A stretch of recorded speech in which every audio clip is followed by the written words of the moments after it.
We all want to live in harmony with nature.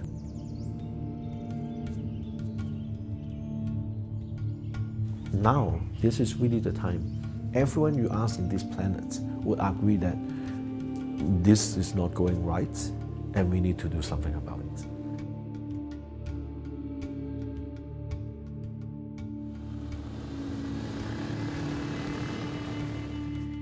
The World Wildlife Fund is the world's largest conservation organization. In China, WWF has been working on giant panda conservation since 1980 and opened a Beijing office in 1991, where they now work with Chinese government and corporations to restore ecosystems, wildlife populations, reduce pollution and carbon emissions, and restore wetlands. Every 2 years, WWF publishes the Living Planet Report. Our Living Planet reports is really sending a warning signal. In less than 50 years' time, biodiversity has decreased by 62%. If this trend goes on, a human society which builds on the foundation of our ecosystem will be under severe threat. Panda brings hope against the backdrop of deteriorating and intensifying biodiversity crisis.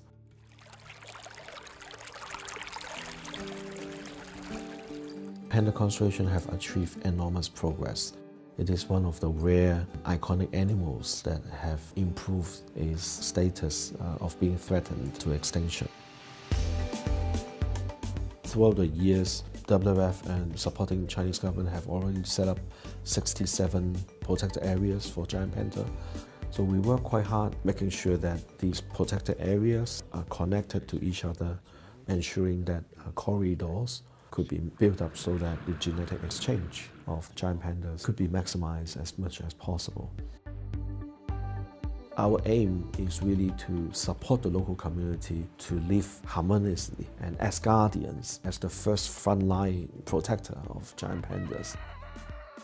WWF worked to promote a giant panda-friendly eco-certification for agricultural products produced by the local communities living in harmony with the pandas so that they get a premium income and reducing their dependency on the natural resources in that area.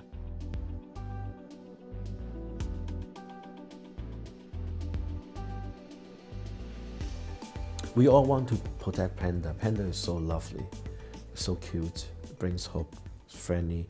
Protecting giant panda is actually not just about panda as a species. It's also helping to restore the ecology which they live in.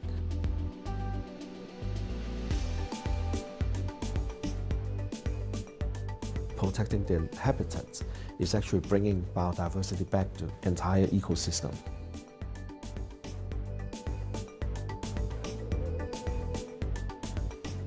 Just like we are protecting tigers, snow leopards, elephants, to support the world's biodiversity. The key animals are important because it inspires people's imagination. It encourages and motivates people to take action. Another project to support biodiversity is wetland conservation on the Yangtze River. WWF plays a secretariat role in the Yangtze Basin Conservation Network, which now has more than 270 protected areas of wetland. When protecting the wetlands, we also actually do a lot of work on helping the factories and industrial parks to increase the quality of the water that they discharge back to the system. For example, we work with Coca-Cola in replenishing all the water they take up from the freshwater system in China. You won't believe it. Every week we get a new company coming in and say, hey, can we work together on this? But we alone cannot do it. I would really hope that there will be more NGOs joining.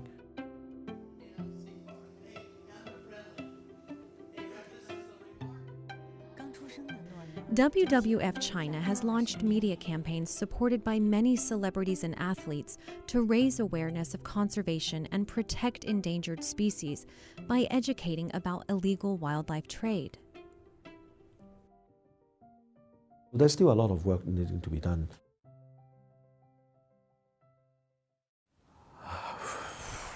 I mean, on climate change, we are really, really running out of time. My son is 13 years old now. I remember when he was about 3 to 4, there was a time when I looked into his eyes. I wonder, when he grew up, when he's about my age, he's going to ask me, or he's going to ask actually our generation, what have you done when the situation was so bad, when the science was so clear that we are heading to disaster? What have you done? Well, I would want to be able to say that I have tried my best. For better or worse, we have tried our best.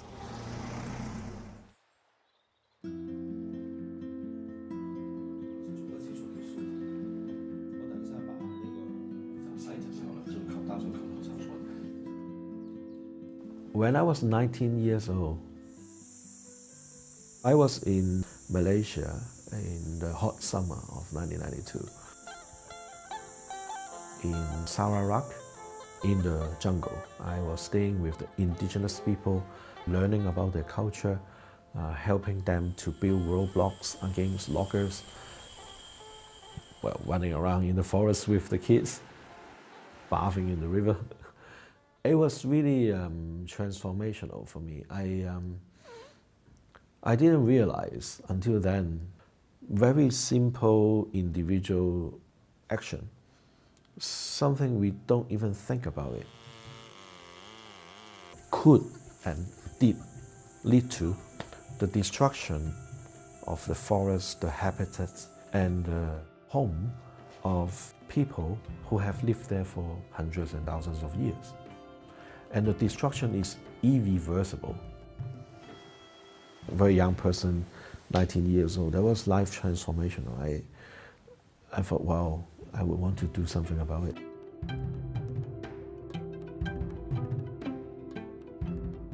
I didn't dream of one day I'd be working on this job, having the privilege to contribute to making our environment better.